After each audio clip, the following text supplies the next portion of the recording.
Bismillahirrahmanirrahim. Elhamdülillahi Rabbil alemin. Ve salatu ve selamu ala Resulina Muhammedin ve ala alihi ve sahbihi ecmain. Sevgili dostlar, Ramazan Huzuru programına hoş geldiniz.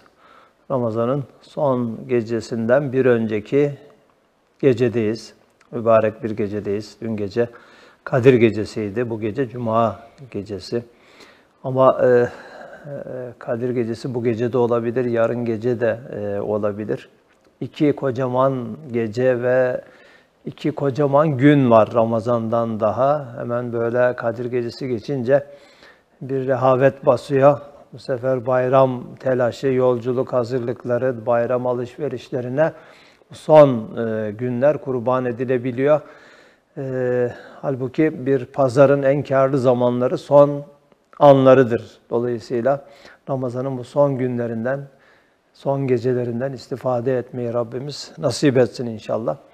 Bu akşam bir konuyu ikinci kez ele alacağız. Ramazan boyunca bu programda ikinci kez ele aldığımız bir konu olmadı ama önemine binaen aile konusu ikinci kez değil, çok defa tekrar edilse, ele alınsa, gündeme getirilse değecek bir konu. Evet, misafirim Sayın Ramazan Çalışkan, Muhabbet Hanemiz Evlilik ve Aile isimli böyle çaplı bir kitap kaleme almış. 120 kitap mı demiştiniz? 150. Efendim? 150. 150 kitap. 150 kitap okudum bu kitabı yazmak için demişti hocamız. Ben de hepsini bitiremedim ama geçen programdan bir epey bir kısmını okudum. Gerçekten güzel bir kitap. Bir farkı da tabii çağın Kur'an tefsirleri olan Risale-i Nurlardan bazı alıntılarla bu genel aile bilgilerini sentezleyerek bize sunmuş. Efendim şöyle başlıklar, kitabın arka kapağı aslında kitabın özeti sayılır. Efendim birkaç başlık okuyayım. Evlilik ve aile rehberine ihtiyacınız varsa kalbinize mukabil bir kalp bulmak, eş seçiminde doğru bir adım atmak, hikmetli bir evlilik hayatı, huzurlu bir aile kurmak, bir yastıkta aşkınızı ebedileştirmek, sıcacık yuvanızı cennete dönüştürmek.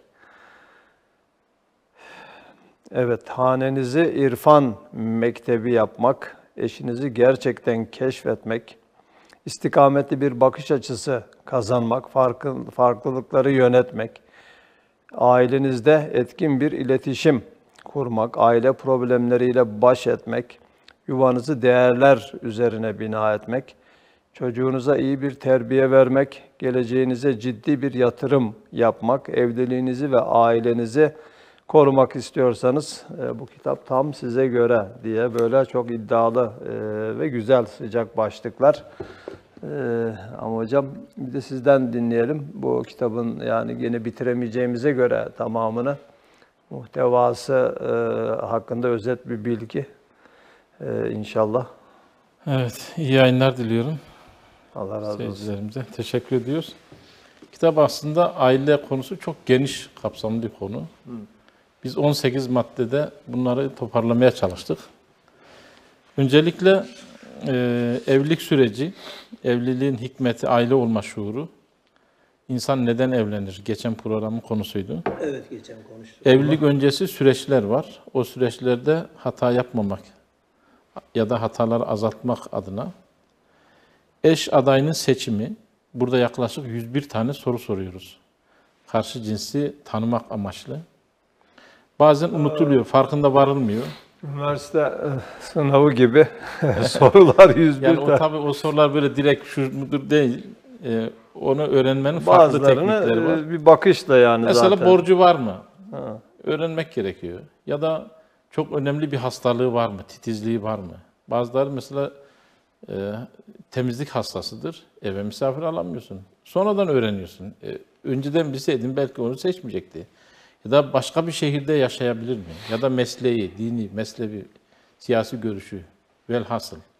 Birçok noktada eş seçiminin kriterleri. Yani bu küfü olma Evet. değil mi tavsiyesini yerine getirmek aynı Bugün zamanda. zaten konumuz küfü olma üzerine duracağız.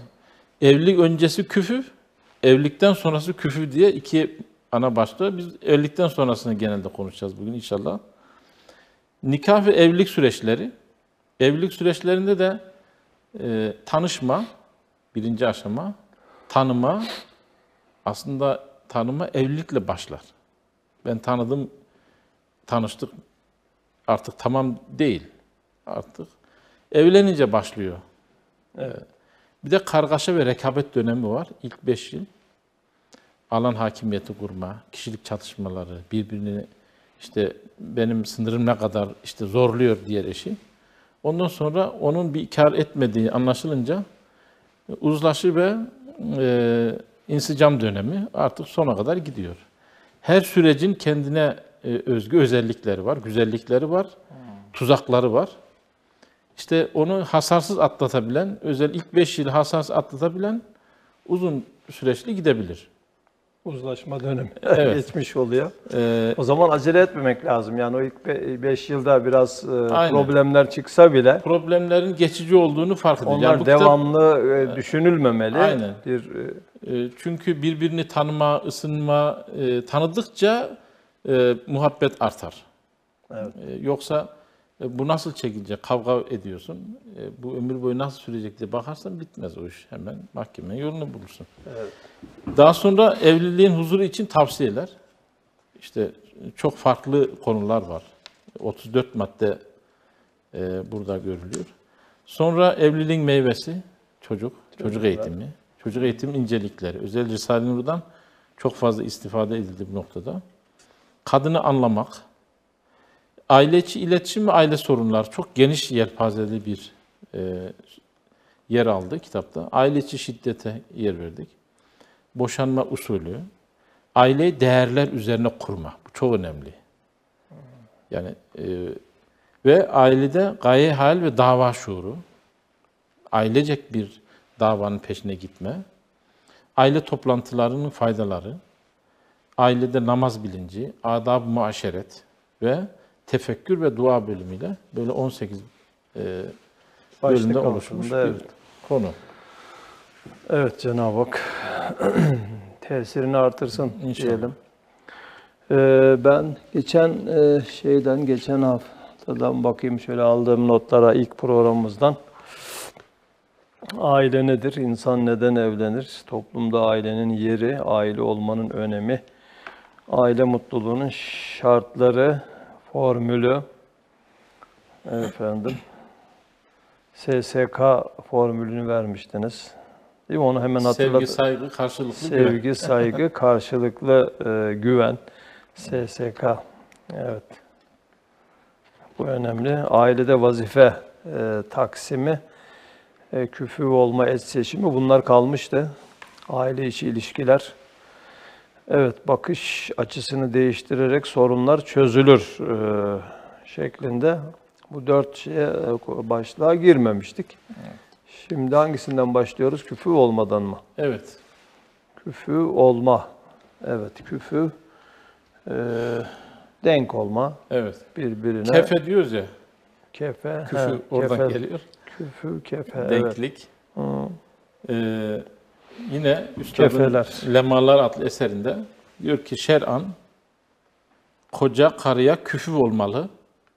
Yani birbirine münasip olmalı eşler. Bu küfü ve denk olmak en mühimi diyanet noktasında olmalı.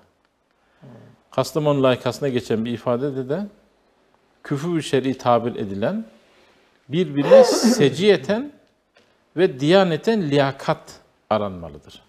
Çok önemli. Şifreyi verdi orada. Birbirine seciyeten, huy, karakter olarak ve diyanet açısından liyakat aranmalıdır. Denklikte aranması gereken iki önemli nokta. Şimdi koca karıya küfü olmalı derken ince bir nokta var aslında. Fark edebildiniz bilmiyorum. Koca karı küfü olmalı demiyor. Koca karıya küfü olmalı. Yani bir problem varsa denklikte kocaya bir sorumluluk yüklüyor. Koca burada elini taşın altına atmalı. Koca küfü olmalı kadına. Eğer kadın aşağıdaysa bunu yukarıya çekecek kocadır. Veya onun Koca seviyesine aşağıdaysa düşecek. kendisini yükseltecek. Kadını aşağı çekmeyecek. Kendisine emek verecek. Kendisini geliştirecek.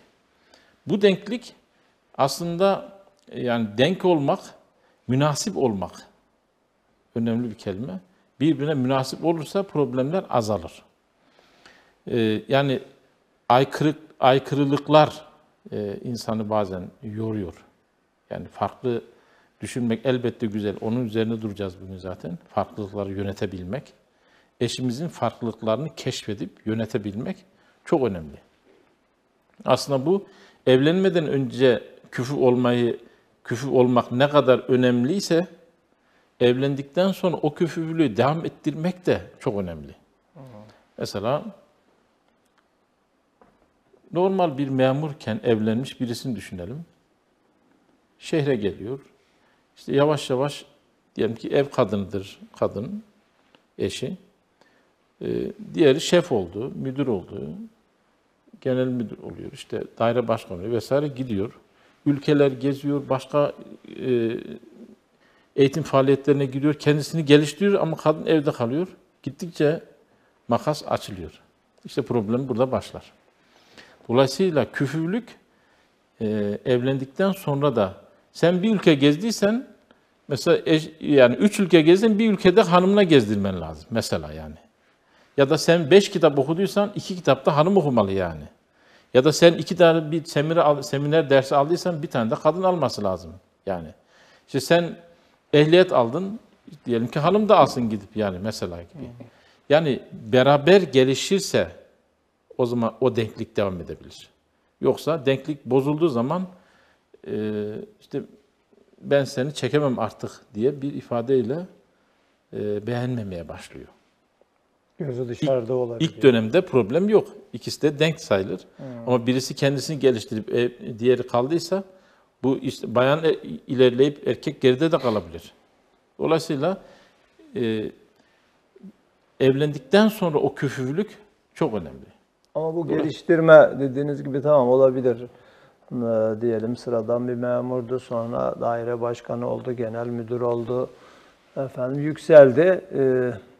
Ama diyelim öteki ev hanımı, halen ev hanımı yani öyle bir çalışmıyor, yani evinde çalışıyor, asli işini yapıyor.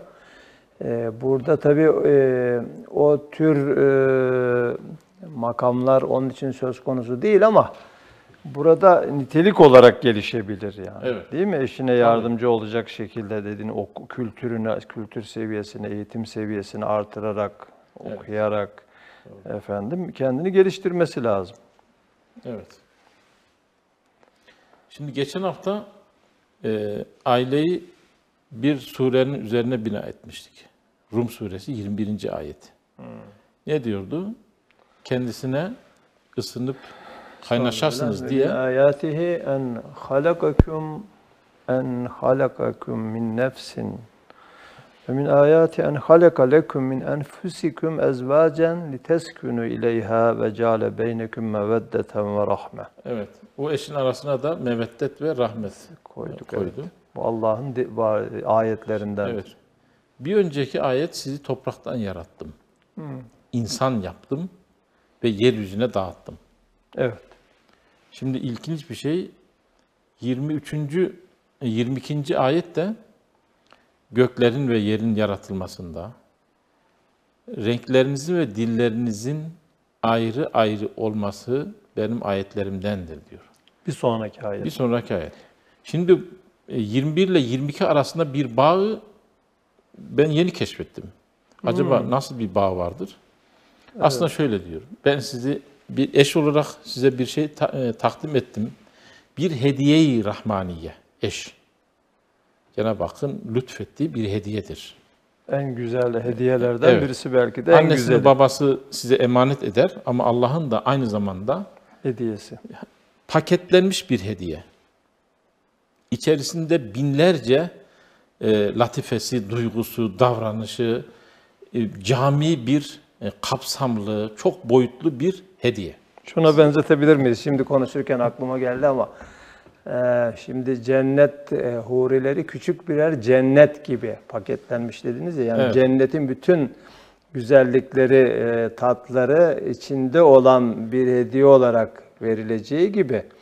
Yani bu dünyadaki eş de böyle bize sanki bir özel cennet olarak. Evet, özel hazırlanmış bir paket. Yani kadınlar ya da erkekler almasın paketi. Paket deyince alınabilirler yani. Yani her şeyiyle düşünülmüş manasında algılanmalı. Şimdi imzayı atıyorsun. Aslında iki farklı dünyanın bir kağıda imza attığını düşünüyoruz. Yani kadınla erkeğin evet dediği tek yer nikah masası. Ondan sonra hep aykırı düşünebilirsin. Çünkü insan farklı yaratılmış.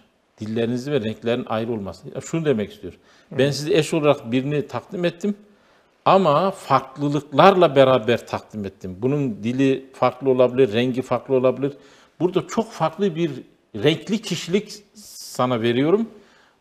Bunu yöneteceksin. Yani dolayısıyla ben bunu size takdim ediyorum. Yönetmek zorundasınız. Yani ben bu özelliğini kabul etmiyorum. Nasıl edeceğiz? Yani paket gelmiş yani. Bir X-Ray yok ki X-Ray'dan güzel iyilikler varsa alırım yoksa almam. O zaman kimse zaten alamaz. Herkesin zaten bir noksan yönü vardır yani.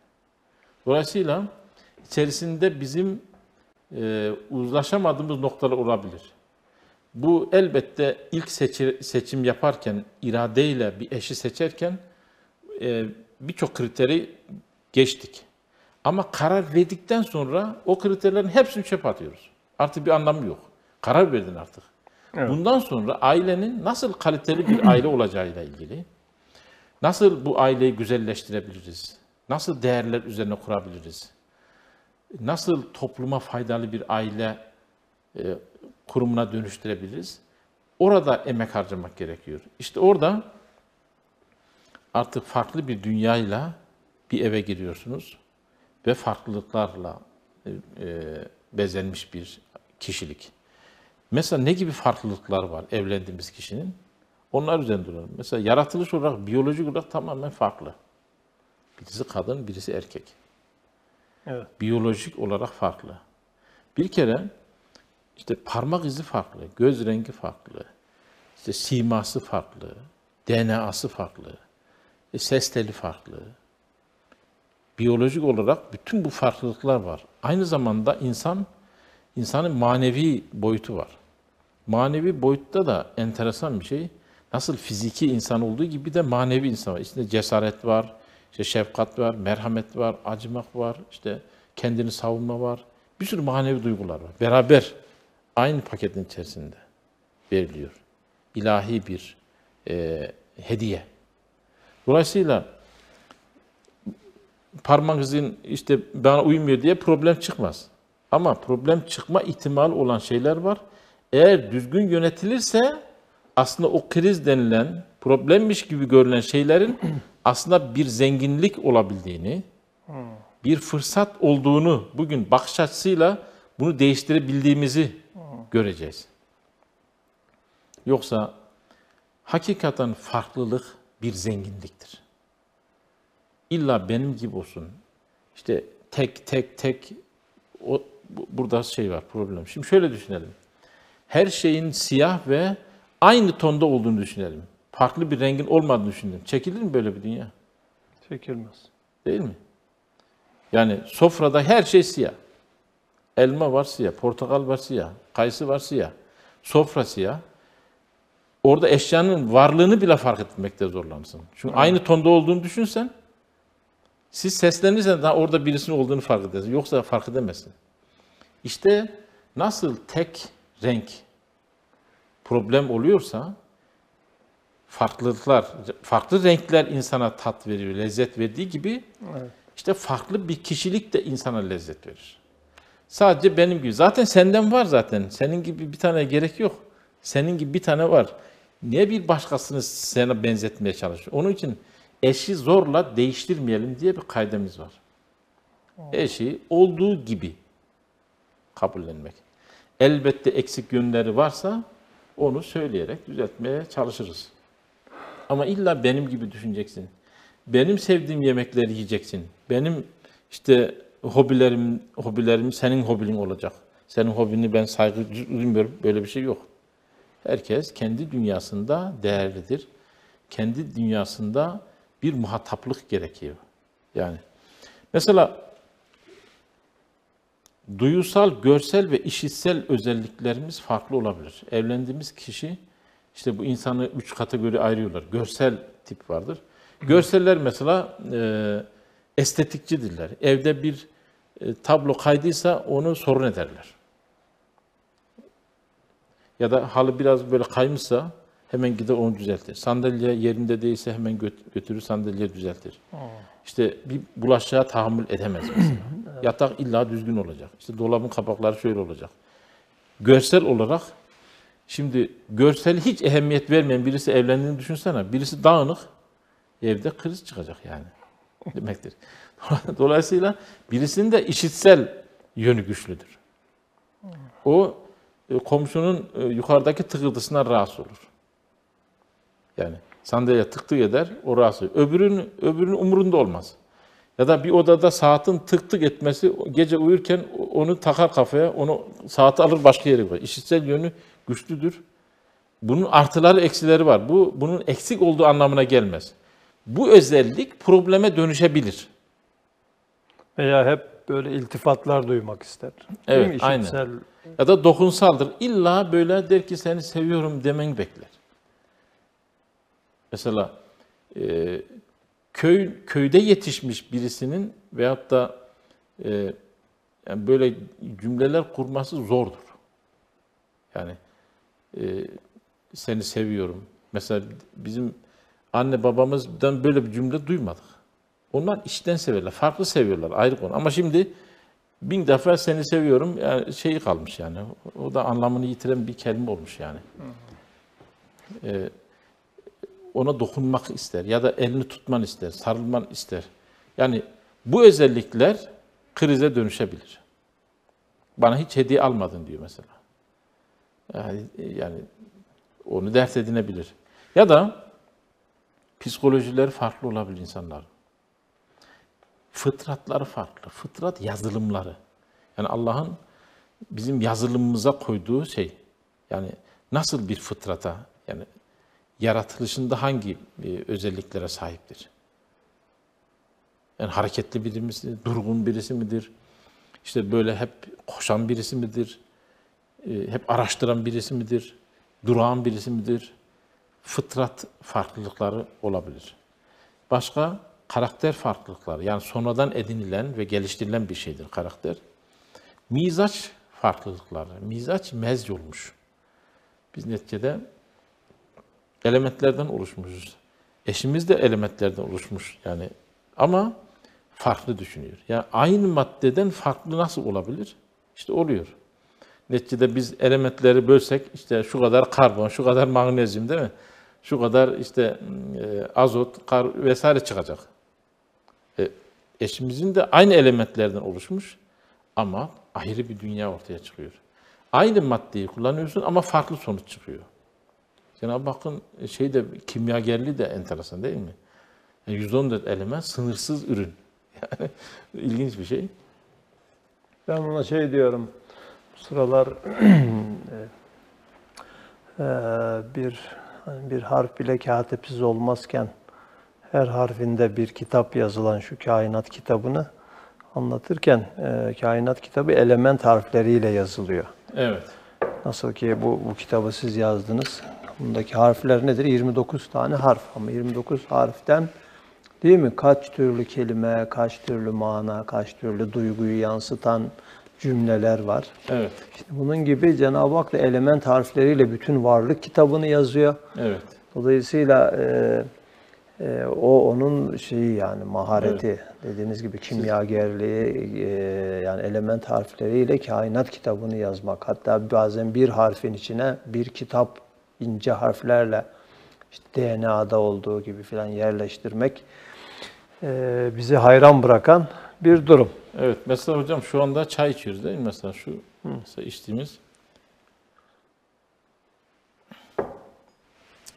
şu anda içtik. Ama bunun arka planına baktığımız zaman düşünün 5 ay önce Rize'nin hangi ilçesinin, hangi köyünün, hangi mahallesinin, hangi işte filan kişinin bahçesinin şu kadar kökünden, filan kökten, filan dalının, filan yaprağında bir ID numarası olan bir zerre sizin göz bebeğinize gelecek. Bak, orada şu anda duruyor. Sonra kesim oluyor. İşte üretim sahasına gidiyor. Paketleniyor. Bak yurt dışına da çay gidiyor ama size gelecek zerre yurt içi paketlerinde kalıyor. Yurt içi paketlerinden 6 bölgeye eğer bölgesel yapmışlarsa 6 bölge gidecek. İç Anadolu bölgesinin paketi içerisinde sizin göz bebeğinize gidecek zerre. Beni buluyor yani gelip neticede. Evet, neticede geliyor. Bu İç Anadolu'da bu kadar il varken Ankara'ya geliyor. Ankara'da o kadar market varken sizin mahalledeki markete geliyor.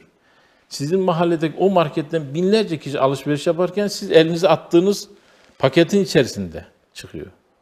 Sonra eve geliyorsunuz, çay yapıyorsunuz, misafirler var. 10 kişi sizin bardağınıza o zerre geliyor. Ondan sonra içiyorsunuz. Binlerce kilometre yol kat edilmiş bir organizasyon. Müthiş bir şey. Ve bu şekilde her bir zerre 100 trilyon hücremiz bu şekilde inşa ediliyor. Tek tek. Şimdi mizaç dedik ya da biyolojik olarak. Şimdi insanın yediğinin insanın üzerinde tesiri var. Mesela koyun eti yerseniz uysal oluyorsunuz. İşte domuz eti yiyorsunuz kıskançlık olmuyor gibi. Dolayısıyla şimdi içtiğimiz çay, yediğimiz şeylerin insan üzerinde değişik bir şey varsa ve bu yedikten sonra da karnımıza gidiyor. Asit savaşları var orada. Sizin göz bebeğinize gidecek ama bakın 100 trilyon yere gitme ihtimali varken hata yapmaksızın sizin gözünüze gidiyor. Orada da bir organizasyon var. Geldi, göz bebeğine yerleşecek zerre dedi ki ben burası çok iyi, ben gitmek istemiyorum dese ne yapacaksın? Onun çıkması lazım ki öbürü girsin. Bak, hem gidiş var hem geliş var. Müthiş bir organizasyon var. Dolayısıyla şimdi farklılıklardan bahsettik ya, sizin eşiniz Karadeniz ise İç Anadolu'daki farklı besleniyor ve farklı bir karakter oluşuyor. Farklı bir biyolojik yapı oluşuyor. Mizaç dediğimiz o ilgimi çekti. Yani mezç. Evet. Neyin mezci? İşte yediğimiz, içtiğimiz, gördüğümüz, duyduğumuz her şeyin oluşumundan oluşan bir insan. O yiyip içtiklerimizin tabii karakterimiz üzerinde, duygularımız üzerinde etkisi var. Mizaç da bütün bu duyguların mezci diyebiliriz değil mi? Evet. Muhitin insan ahlakı üzerinde tesiri var diyor üstad. İlginç bir cümle. Muhitin, yani muhit dediğimde de havası, suyu, yaylası, işte florası. Tabii. Yani şimdi bir bal yiyorsun, bizim Torosların balı meşhurdur. 4500 floralı bir bal. Yani o çiçek balı. Yani şimdi bunu yiyen insanın bakış açısıyla başkası farklı oluyor. Yani ya da şimdi bugün sanayi işte raf ürünleri var böyle. İçerisine başka şeyler katıyorlar. Katkı maddeleri. Evet. Bazen çocuklar çok çılgınlaşıyorlar hocam. Yani ya bu fıtri bir şey değil. Burada bir problem var. Bakıyorsun raf ürünün sonucu oluyor. Evet. Yani doğallıktan uzaklaştıkça çılgınlaşıyorsun. Şeye geliyoruz. Yani insanın yediği, içtiği her şey karakterine yansıyor, mizacına yansıyor ve huy ve davranış kalıbı oluşturuyor. Şimdi davranış kalıbı derken de insan alışkanlıklarının çocuğudur diyor İbn Haldun. İnsan davranışlarının çocuğudur. Şimdi mesela biz askere gittik. Ben İHŞ'ciydim. Bir odada uzman çavuş ve ben, bizim komutanımız. Şimdi normalde bir şey soracak. Yani bir ada diyor ki bu böyle mi? Evet komutanım diyorum. Hayır diyor. Emret komutanım diyeceksin. Mesela bir şey soruyor. Buyur komutanım diyorsun. Buyur yok diyor burada. Buyur yok diyor. Ne olacak? Emret komutanım. Ya şimdi 30 yıldır ben birisi bir şey sordup da anlamadıysam buyur ne demek istediğini bir daha tekrar eder misin diyorum. Şimdi ben 30 yıl davranışımı sen orada 3 ay askerlik nasıl değiştireceğim? Yani davranış olarak davranış artık kalıplaşmış. Onu anlatmaya çalışıyorum. Zor. Şimdi bizim bir eşimiz var. 30 yıldır binlerce davranış kalıbı oluşturmuş. Sen de farklı bir kalıp oluşturmuşsun ve aynı odaya getirsin. Artık bundan sonra beraber yaşayacaksınız. Değil mi? Dolayısıyla buyur Birisi hızlı komutanım. yürüyor, birisi yavaş yürüyor. Ne yapacağız? Evet. Şimdi biz genelde erkekler bir yere gideceğimiz zaman gideriz, arabayı çalıştırırız, bekleriz değil mi mesela? Bekle. Geçenlerde bir Ganalı kardeşimiz vardı. Onu iftara davet etmiştik. Kendisi geldi, hanım daha yok. Dedim acaba dünyadaki bütün hanımlar demek ki böyle. Sadece Türkiye'de değil. Yani bekletmek. Ve geliyor, niye geç kaldın? Sizin arkanızı ben mi toplayacağım diyor bu kez. O da gidiyor, yani ne yapıyor? Işığı söndürüyor. İşte bir şeyler eksik var mı? Pencereleri kapatıyor. Kapıyı kilitliyor. Şu oluyor, bu oluyor. Çocuğu giyindiriyor. Bak o da farklı bir. Onun davranış kalıbı farklı. Bizimki bekleme. Dolayısıyla davranış kalıpları farklı. Mesela kadınlar genelde süreç odaklıdırlar. Erkekler sonuç odaklıdırlar.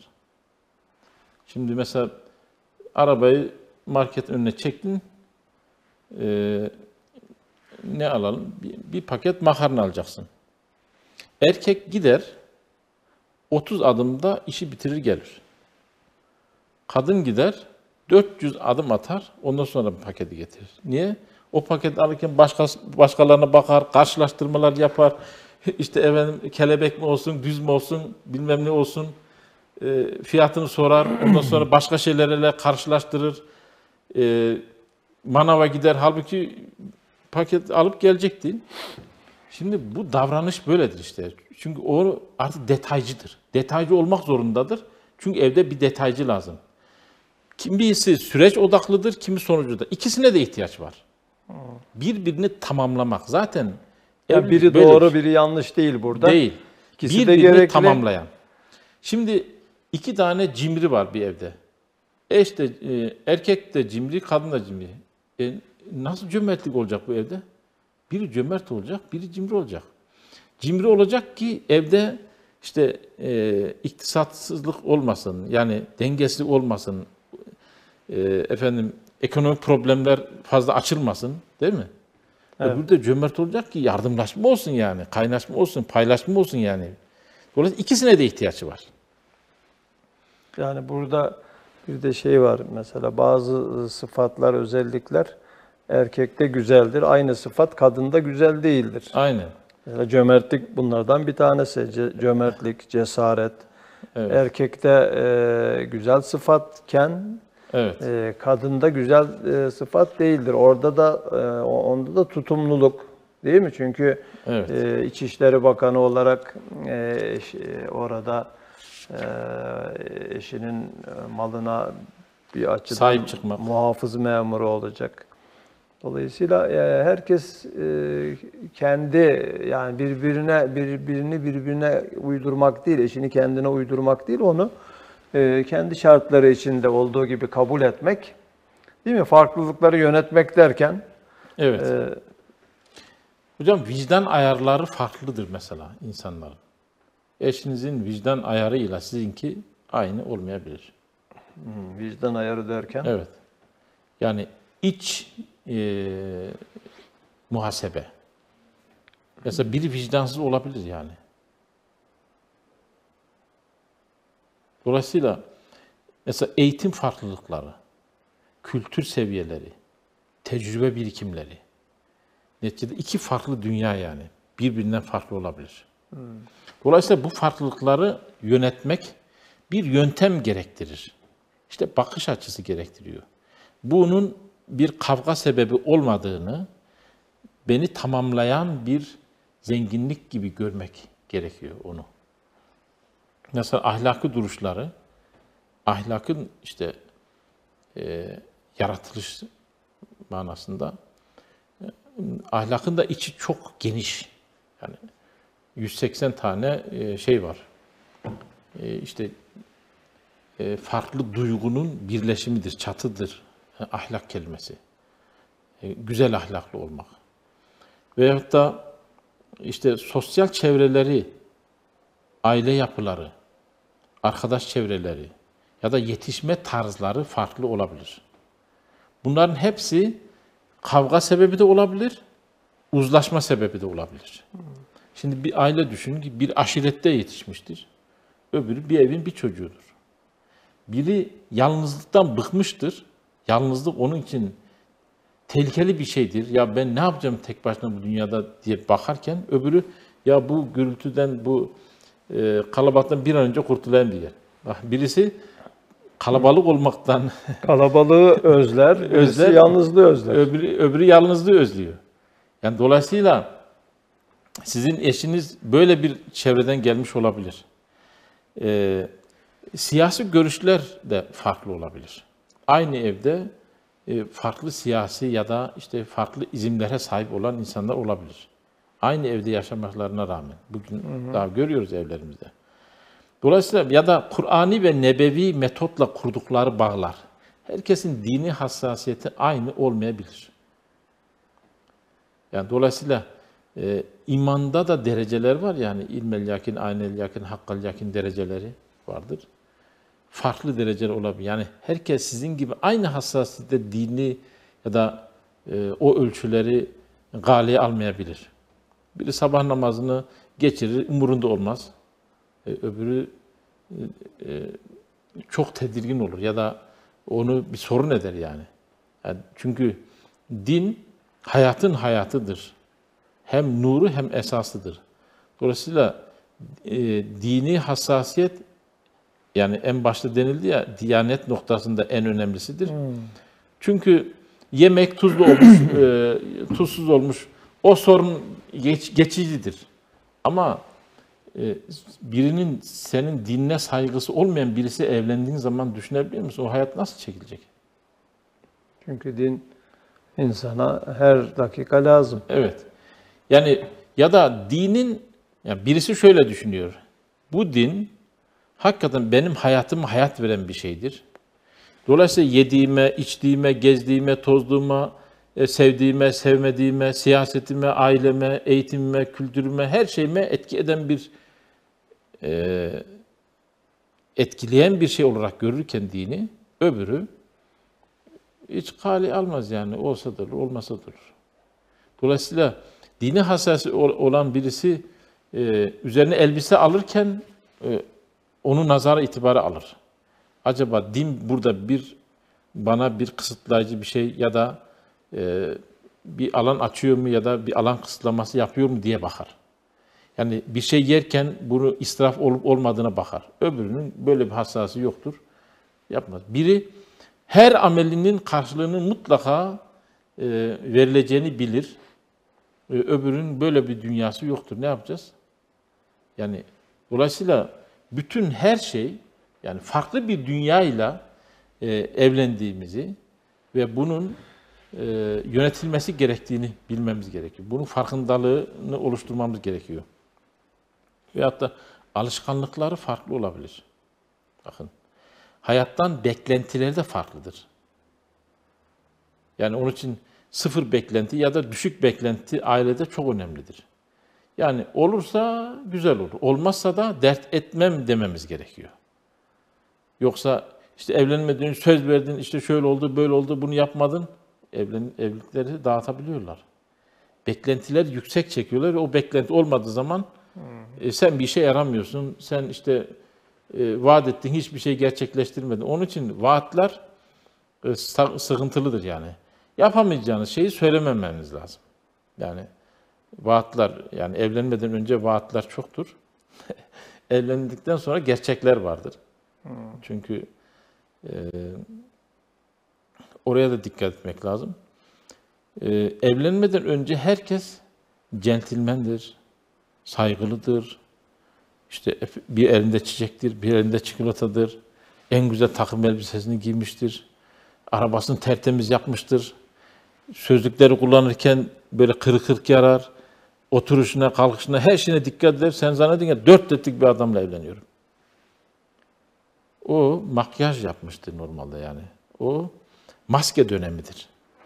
O dönem o dönem geçtikten sonra, evlendikten sonra Allah Allah ya ben işte bize işte sohbet etmeye gelen adamdan hiçbir eser yok ya da bu kadına hiçbir eser yok diyebilirsiniz. Yani Dolayısıyla maske döneminde aşkı bitirmesi de buradan herhalde evet. yani. Orada aşk dönemi, maskeli dönem, Evet. sonra gerçek Gerçeklerden hiçbir zaman sapımayız. Yani gerçek odaklı olmak gerekiyor aslında. Hayali bir eş değil. Yani şu an yani biz vitrin kişiliği diyoruz buna. Ya da görme kusuru var bu dönemde. İlk defa aşık olmuş. Duygular fevranda. Ya diyor şu kötülüğü var, evlenince düzelir diyor. Ben onu düzeltirim diyor. Ya da diyor sen onu yanlış tanıyorsun diyor. Tecrübeli kişiler diyor ki ya bak sana uymuyor, bak şu özelliği var diyorsun. Yok diyor, görme kusuru var. O dönemler çok tehlikeli dönemler işte. Onun için evlenmeden önceki süreçlerde bir danışmanlık almak gerekiyor. Özellikle anne babanın tecrübesi bu noktada çok önemli. muhabbet gözü kusuru görmez Aynen. manası. İşte sevgileri farklı hocam. Kişilerin sevgileri farklı. Sizin sevdiğinizi o hiç önemsemeyebilir. Sizin anneniz vefat ediyor, bey içinden diyor ki iyi ki kurtuldum şundan. Öbürünün canı yanıyor mesela. Ya da siz mesela bizim çocuğun bir tanesi kuru fasulyeye bayılıyor, yeşil fasulyeyi yemiyor. Birisi de peyniri yemiyor, öbürü peynire bayılıyor. Şimdi düşünsenize yani dolayısıyla orada zorlamamak gerekiyor. İlla yeşil fasulye yiyeceksin diye zorladığın zaman kırarsın. İşte onun için diyoruz ki bu farklılıkları olduğu gibi kabullenmek lazım. Değiştirmeye kalkarsan ne olur? Münafık tipli birisi olur hocam. Yani aslında senin yüzünde tamam tamam der ama sen olmadığın zaman kendi haline düşer. Aynı lastikli ip gibi. Uzatırsınız, uzadı zannedersiniz, bırakırsınız kendi yerine gelir tekrar. İşte münafık tipli olmasını istemiyorsanız eşinizin, dolayısıyla olduğu gibi kabulleneceksin. Eğer bir gerçekten akideye yönelik ve gerçekten problemli bir davranışı varsa, o da lütufla ıslahına çalışacaksın diyor ve sadece tebliğden öteye gidemezsin. Yani bunun doğrusu budur. İşte kendini bu noktada değiştirebiliyorsan çok memnun olurum ve sana bu noktada da yardımcı olmaya açık çek veriyorum deyip o değişimi böyle gönüllere ve kalplere hitap ederek değişim, peygamberin metot. Yoksa zorla değiştirirsin. Zorla tesettüre gir dedin. Sen öldükten sonra sonraki gün açılır. Çünkü içten gelmiyor yani. Dolayısıyla insanların sevgileri farklı olabilir. Siz eşinizin sevdiğinden siz nefret edersiniz. Sizin nefret ettiğiniz o sevinir. Kızgınlıkları, öfkeleri, sevindikleri, niyetleri, güldükleri, ağladıkları farklı olabilir. Çünkü farklı dünyalar. Dolayısıyla mesela önemsedikleri ve vazgeçilmezleri. Bu vazgeçilmezleri de aslında ilk evlenirken yani senin olmazsa olmazların nedir diye yazılı olarak almakta fayda var. Kırmızı çizgiler dediğimiz. Yani ben bundan asla taviz vermem. Yani her şeyi kabul ederim ama bunu asla benim kırmızı çizgim olmazsa olmazımdır dedikleri varsa bunları görürsün. Bakarsın bununla baş edebilecek birisi tamam evlenirsin. Ama bile bile kabullenmediğin yani daha sonra tolere edemeyeceğin bir davranışı varsa ona hiç yanaşmamak gerekiyor. Acıları, zevkleri ve hobileri farklı olabilir eşimizin. Ya da ihtirasları, endişeleri, ön yargıları. Ön yargı da çok önemli. Ya da yetenekleri ve zayıf yönleri. Herkesin bir zayıf yönü var. Mutlaka.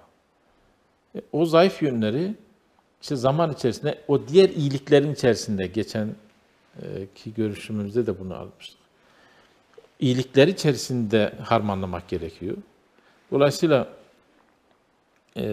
zayıf yön karşıya köşeye sıkıştırma aracına dönüşmemeli. Yani zayıf yön güçlendirilecek yön diye bakmak lazım. Yani bu zayıf yön, zayıf yönden vurdu. Yani zincir en zayıf halkadan kopar ya. İşte Evet. ailede de böyle. Dolayısıyla kopmak yerine en güçlendirilmesi gereken zincir halkası diye bakmak gerekiyor. Yani işte onun için bakış açısı çok önemli. Üstadın 40 yıllık ömrümde, 30 yıllık tahsilimde öğrendiği kelimelerden birisi nazar ve niyet. Nazar, bakış açısı, perspektif geliştirme. O çok önemli. Yani aslında bakış açısıyla her şey düzelebilir. Ama yeter ki onun yöntemini keşfedebilmek önemli. Evet. Mesela gelenekleri ve görenekleri ve yaşam biçimleri. Birisi köyde yaşamıştır, diğeri şehirde yaşamıştır. Ya da birisi dediğiniz gibi kalabalık bir ortamda yaşamıştır. Ya da birisi işte Avrupa görmüştür, dünyayı görmüştür. Birisi işte çölde yaşayan birisiyle Sibirya'da yaşayan birisinin aynı evde yaşamaları biraz zor yani gibi. Evet. Dolayısıyla daha hangi farklılıklarımız var? Gaye farkımız, hayal ve gelecek tasavvuru. Birisinin hedefinde bütün insanlığı kurtarmak vardır mesela. Birisi sadece ben merkezlidir. Nasıl yaşayacaksın? Yani insanı en çok yıpratan şey çapsız insanlarla beraber yaşamak zorunda kalmak diye bir ifade var. İnsanın en böyle baş edemediği şey sen işte yüksek hedefler koyuyorsun. O kendi dünyasında nasıl yaşayacaksın? Onun için insan beraber gezdiği 5 kişinin ortalamasıdır diyorlar. Onun için beraber gezdiği 5 kişi iyi. En çok muhatap olduğu 5 kişinin ortalamasıdır. 4 kişi içki içiyorsa sen de işte kadehi yavaş yavaş ben de bir yudum alsam diye başlarsın. İşte 4 kişi namaz kılıyor, sen kılmıyorsan acaba ben de mi kılayım falan diye meyledersin. Dolayısıyla insan etkilenen bir varlıktır. Bu çok önemli. Şimdi bütün bu şeyler, farklılıklar olmakla beraber en önemlisi insanın etkilenen bir varlık olması. Tamam diyorsun, bu şekli kabul ediyorum ama sabahleyin değişiyor. Ya akşam söz vermiştin hani, ya gece diyor aklıma bir şey geldi, fikrimi değiştirdim. Ne yapacaksın şimdi? Dolayısıyla Evet, orada biraz hocam bir nokta koyalım. Evet. Bir ara vermemiz gerekiyor. Ama bu farklı dünyalar olarak birbirimizi kabul etmek, düzeltmemiz gereken şeyleri güzellikle düzeltmeye kalkışmak, lütufla ıslahına çalışmak, tolere edilebilecek şeyleri öyle olduğu gibi kabul etmek, yani eşimizi kendimize benzetmek değil, olduğu gibi kabullenmek, bir baskı ve zorlamaya gitmemek. Evet sevgili dostlar, aile konusunda konuşuyoruz. Ramazan hocam güzel hususlardan bahsediyor. Esasen bunların her biri çok önemli. Aile içi hepimizin yaşadığı, karşılaştığı hususlar. Devam edecek sohbetimiz. Kısa bir ara veriyoruz. Ramazan huzurunda Ramazan hocamla sohbetimizi kaçırmayın. Bundan sonrasını da takip edin diye diliyoruz. Evet, tekrar birlikteyiz sevgili dostlar. Aile konusunu bugün gündemimize aldık. Ramazan'ın son gecesinden bir önceki gece aile danışmanı Ramazan Çalışkan hocamla birlikteyiz. Böyle Risale-i Nurlar konusunda da kendisi çok okumuş, Risale kültürü ile bu evlilik meselesinde dünyada yazılanları okumuş, 150 kitabın risalelerle sentezi niteliğinde bir çalışma gerçekleştirmiş. Tabii bunun çok ayrıntıları var. Bugün ilk bölümde birbirinin farklı taraflarını aynileştirmeye kalkışmak değil, kendilerini yani eşini kendine benzetmek değil, farklılıklarıyla birbirlerini eşlerin kabul etmeleri gerekir dedik. O farklılıklardan örnekler verdi Ramazan hocam. Sonra da biz bu arada bu farklılıkların esasen Cenab-ı Hakk'ın esmasından, farklı esmanın tecellilerinden kaynaklandığını, esasen kainattaki tüm farklılıklar, bütün varlık alemi esmanın tecellisidir. İlahi isimlerin farklı tecellileri, her ismin bin bir tecellisi var mesela. Aynı isim değil mi? İkimizde de tecelli ediyor ama sizde daha baskın tecelli ediyor. Evet. Bende daha zayıf tecelli etmiş olabiliyor. Yani bu farklılıklara saygı duymak aslında esmaya, ilahi isimlere, o isimlerin tecellilerine saygı duymak. Evet. Ve Allah'ı farklı isimleriyle tanımak. Yani birbirinizin ayeti olmanız da buradan kaynaklanıyor. Evet. Yani ayet Allah'ın varlığının delilidir, işaretidir, onun ayetlerindendir. O zaman Allah'ın ayetlerini yakından eşin üzerinde, eşinin aynasında görme fırsatı veriyor evlilik, değil mi? Evet. Bu farklılıkları böyle bir marifetullah için bu dünyada bulunuyoruz. İlimlerin esası, şahı, padişahı olan Allah'ı tanıma ilminin bir süreci oluyor. Eşi tanıma, insanı tanıma aynı zamanda. Evet. Evet, bu konuda hocam istersen devam edelim ama ben şöyle 20 dakikamız var. Yani bu evlilik meselesi önemli. Tabii bu eskiden mesela bizim çağımızda diyelim bundan 30-40 sene önce, 50 sene önce böyle aile danışmanlıkları yoktu. Yani biz öyle kara düzen informal eğitim vardı ama geniş aile. Geniş Herkes aile. orada kaynanasını, kayınbabasını, annesini, babasını, dayısını, amcasını, halasını, teyzesini izleyerek öğreniyordu. Öğreniyordu. İşte öyle evlilikler yapmış. Günümüzde onun için bunlar bilinmediği için pek günümüz gençlerinde sabrı olmuyor. Onun için boşanma olayları artıyor. Niye ben işte ömür boyu çekeceğim diye düşünüyor. Bu hususlarda gençlerimize daha yardımcı olabilecek açıklamalar, böyle ümitler verme adına neler söyleyebiliriz? İsterseniz bu kalan zamanımızı böyle değerlendirelim. İsterseniz onu tamamlayın önce. Siz bilirsiniz. Evet. Ama bu mesele şöyle, ben onu anladım. Yani böyle bir iki programda özetlense bile bu sürekli bir aile programıyla ancak takip edilebilecek bir mesele, geniş bir mesele. Evet, buyurun. Evet, şimdi bakış açısıyla bu problemleri çözebiliriz dedik ya. İnsan bakıştan ibarettir diyor. Sizin nereden baktığınıza bağlı olarak olay değişir. Şimdi öğretmen öğrencilere beyaz kağıtları dağıtmış ama hepsinin ortasına bir tane siyah nokta koymuş. Demiş ki ne gördüyseniz onu yazın. Herkes şunu yazmış. Küçük bir siyah nokta gördüm. Yani %99'u bunu yazmış. Hiçbirisi şöyle dememiş. Kocaman bir beyazlık gördüm. Dememiş. Herkes o küçük noktaya bakmış. Yani bakış açısı aslında beyaz daha orada baskın ve belki o siyah noktanın 100 katı fazlayken göz illa gidiyor o küçük noktaya bakıyor. Biri de demiyor ki bakış açısını değiştirerek ben burada beyazlar görüyorum. Ama bir tane de beyaz olmayan bir yerde gördüm diyebilecekken demiyor. İşte bu bakış açısını geliştirmekle ilgili bir şey. Eğer siz bakışınızı beyaza yoğunlaştırırsanız beyazı görürsünüz. Dolayısıyla mesela ya da tül perdenin arkasına bakarsanız tül perdeyi görmezsiniz. Bahçeyi görürsünüz. Ama tül perdenin kendisine takılırsanız arkadaki görüntü flulaşır. Siz neye baktığınıza bağlı olarak sonuçlar değişir.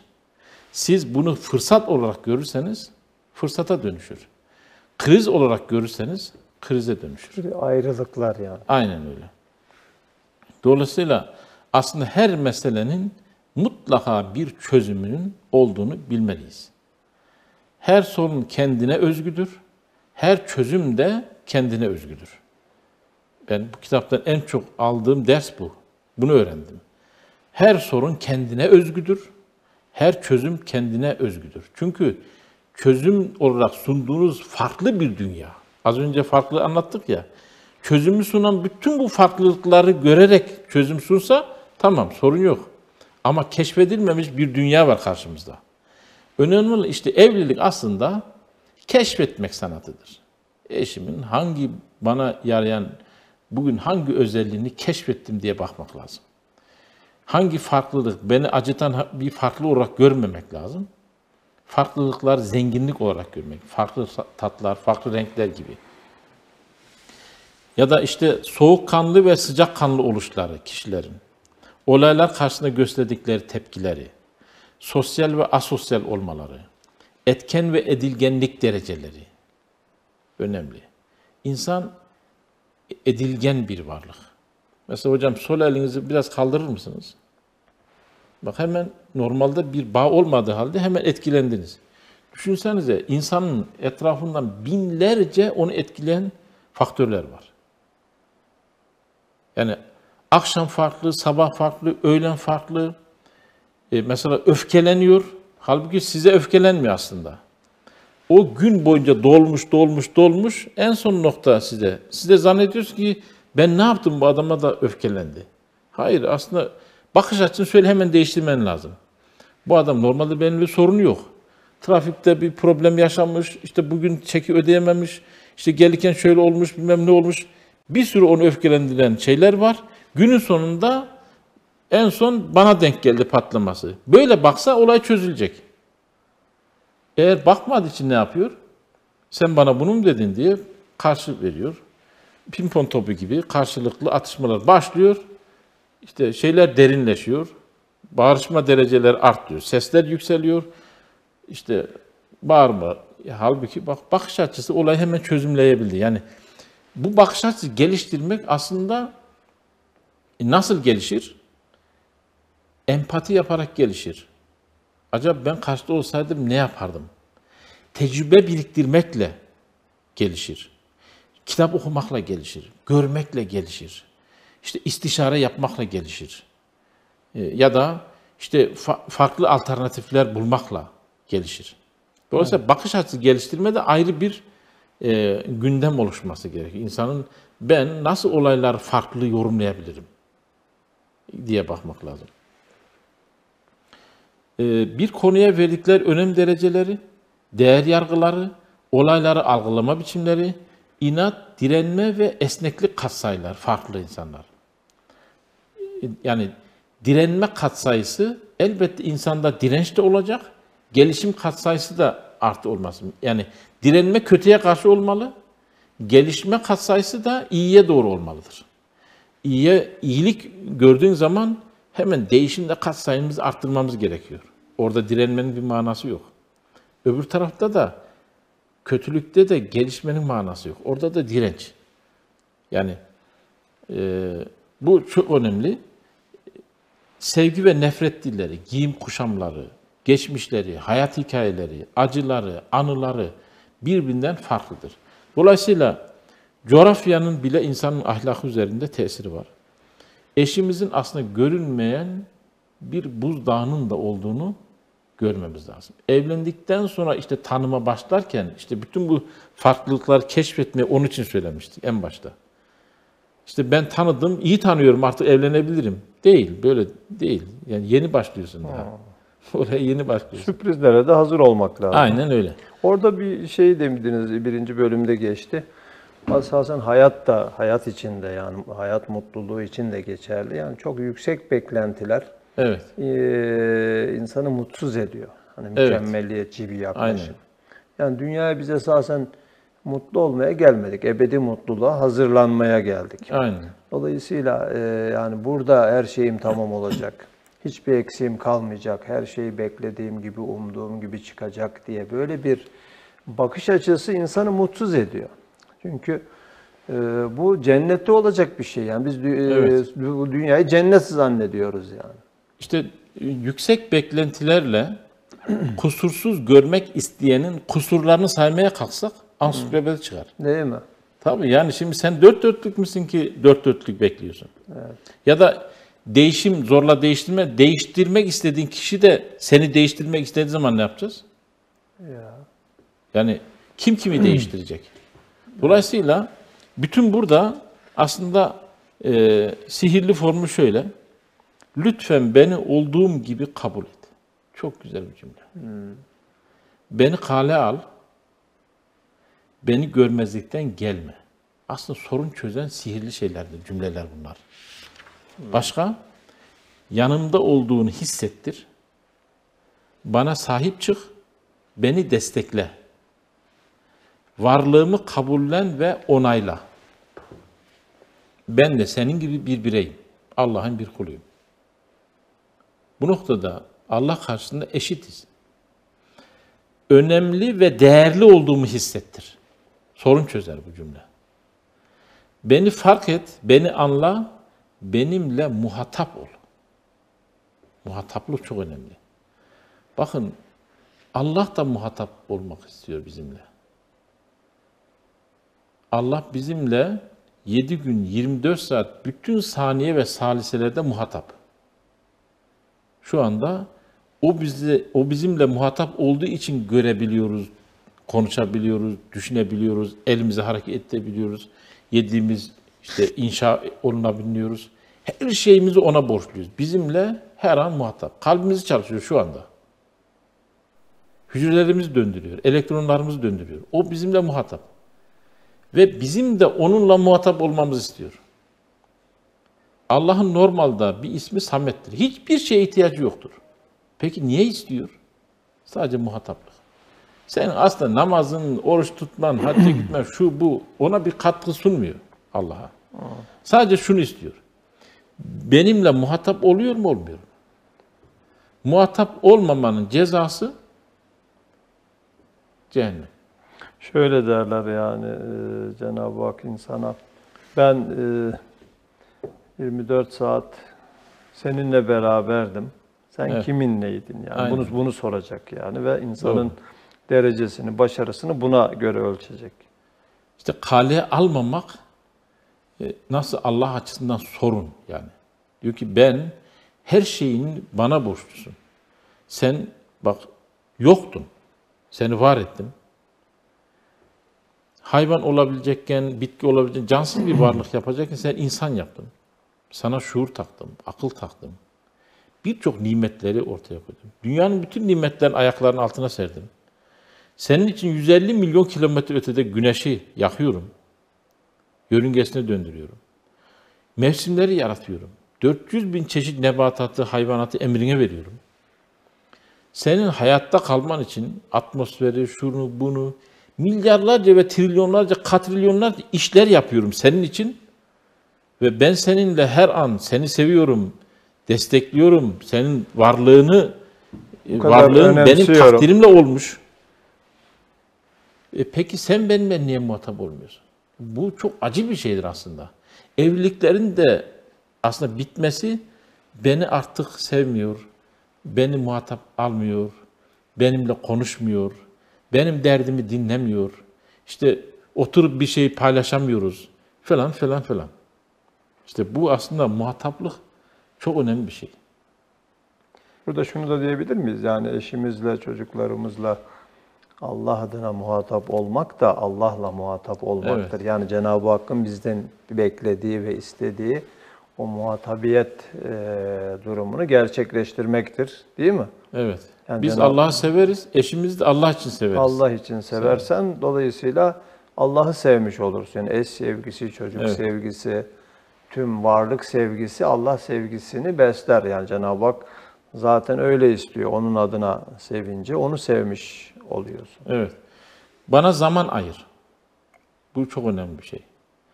Şimdi problem oluşuyor. Ondan sonra zaman ayırmaya başlıyorsun. Zaman ayırmadığın için problemlerin olduğunu fark etse önceden önlem alacak. Yani diyorlar ki Risale-i Nur'a çalışamadığımızın sebebi derdi mahşet diyorlar. Üstad ona diyor ki Risale-i Nur'la çalışmadığın için derdi mahşet size şiddetlendi. Aynı mantığı burada da uygulayabiliriz. Zaman ayırmadığın için problem çıktı. Problem çıktıktan sonra zaman ayırsan bu kadar enerji, bu kadar zaman, bu kadar para boşa gidecek. Dolayısıyla önleyici tedbirler olarak zaman ayırsan belki problem bitecek. Burada zaman ayırmak da nitelikli zaman. Evet. Yani nitelikli zaman geçirmek. Çok zaman geçirmek değil. Aynen. Geçirdiğin zaman çok olmayabilir. Yani şartların icabı dışarıda daha çok olabilirsin ama az da olsa nitelikli, yani önemseyerek, gerçekten orada olarak, değil mi? Evet. Şimdi Evet hocam, 7 dakikamız kaldı. bir de 4T'miz var bizim. 4T, evet. Takdir, taltif, teşekkür ve tebrik. Bu 4T'yi unutmamamız lazım. Eşimizi takdir etmek. Çünkü bir sürü başarıları var. Siyah noktaya değil, beyazlara yoğunlaşmak. Taltif etmek. Sen değerlisin, benim için önemlisin. Mesela hatun kelimesi ne demek hocam? En değerli hazine demektir yani. Öyle mi? Evet. Hatun, Farsçadı mı nedir o, Arapça mı kökeni? Türkçe hocam. En değerli hazine. Evet. Teşekkür etmek yaptığı işlere veyahut da tebrik etmek. Çünkü takdir üretir, tenkit tüketir. Yani eleştiriden bir sonuç çıkmaz. Kavgada kazanan yoktur. Sadece diyor kaybetmenin derecesi vardır. Ve bana saygı göster, bana güven, bana karşı şeffaf ve dürüst ol. Otoritemi sarsma. Beni dikkate al, bana ilgi ve alaka göster. Problem çözen kelimeler bunlar. Eğer bunları yapsak, o eve işte ekonomik sorunlar, psikolojik sorunlar, işte aile başka sorunlar, hiçbir dert tasa kalmayacak. Şu olsun, samanlık seyran olur deniliyor yani. İki gönül bir olsa, birbirini yapsalar, destekleseler. Onun için muhatap olmak, o kilit noktasında onu varlığını kabullenmek, onaylamak, az önce anlattığımız o mesajlar aslında problemin çözen kilit cümleleridir. Yoksa işte evde perde eksik olmuş olmamış, işte ev eşyası eksik olmuş olmamış, onlar dert değil yani. Eğer gerçekten saygı Yani göster. siz diyorsunuz da bazıları da dert edebiliyor onları ya. Yani işte dert ediyorsa derdi çekecek o zaman, yapacak bir şey yok. Derdi dünya olanı dünya kadar derdi olur. Derdi olur diyorsun. Evet. Bu 4T'yi tekrarlayalım. Doğru yazdım mı hocam? Takdir, Evet. Takdir, taltif, teşekkür, tebrik etmek. teşekkür ve tebrik. Evet. Bu her iki taraf için değil mi? Evet. Bunları yani bugün o zaman şunu sorabiliriz, yani eşimizi ne kadar takdir ettik, ne kadar taltif ettik. Yani teşekkür ne kadar ettik, tebrik ne kadar ettik. Yani diyelim en azından bir yemek, değil mi, yapılan veya çocuğa söylediği bir söz, hepsi için bunlar kullanılabilir. Hocam farkındalıklar oluşturmak çok önemli. Şimdi 9. sözde namaz niye 5 vakittir vakte ayrılmış sorusuna Bediüzzaman'ın verdiği cevaplardan bir tanesi, mesela sabahleyin diyor, günün ilk vakti, anne rahmine düştüğün ilk vakit, mevsimin ilki, günün ilki, hep ilkleri vurgu yapıyor. İlk yaratılış. Ve oradaki Doğuşlar, başlangıçlar. Bu çok güzel bir bakış açısı, yaklaşım yani. Yani bir doğuştan bir sürü doğuşlara çağrışımlar. Yani ilk suyun yaratılmasını düşün. Daha hiç su yokken Cenab-ı Hak bir su yaratılacak. Ya bu mucizevi bir şeydir yani. Olağanüstü bir şeydir. İlk hava, ilk güneş, ilk atmosfer, ilk ses, ilk görmek, ilk kulak, ilk tüy, ilk kalbin çalışması, ilk kan. Ya milyarlarca eşyanın ilk defa yaratılışındaki hikmetleri anlamak için sabah vaktinde diyor, bunu kalktığın zaman bunu düşün. Bunu düşündüğüm arkasından bir teşekkür geliyor. İşte aslında eşimizin de bazen aile danışmaları ödev veriyor. İşte problem çıkıyor ya. Gidin eşinizin iyi yönlerini yazın dediği zaman bir de bakıyor ki sayfalar doluyor. Ya ama farkındalık oluşmadığı için monotonluk ve sıradan olması sanki o nimetten çıkıyormuş gibi bir hava. Ülfet Onun yani. için o ülfeti yırtmak için bazen mahrum kalmak gerekiyor. Mesela gözünüzü kapatın ve bir gün hiç açmadan hayatınızı devam ettirin. Nasıl gözün kıymetini anlarsın? Ya da 3 gün su içme. Su nasıl değerli olur senin için? Değil mi? Dolayısıyla eşimizin de bu kadar güzellikleri taltip edilecek, tebrik edilecek, teşekkür edilecek, takdir edilecek noktaları var ama farkında değiliz.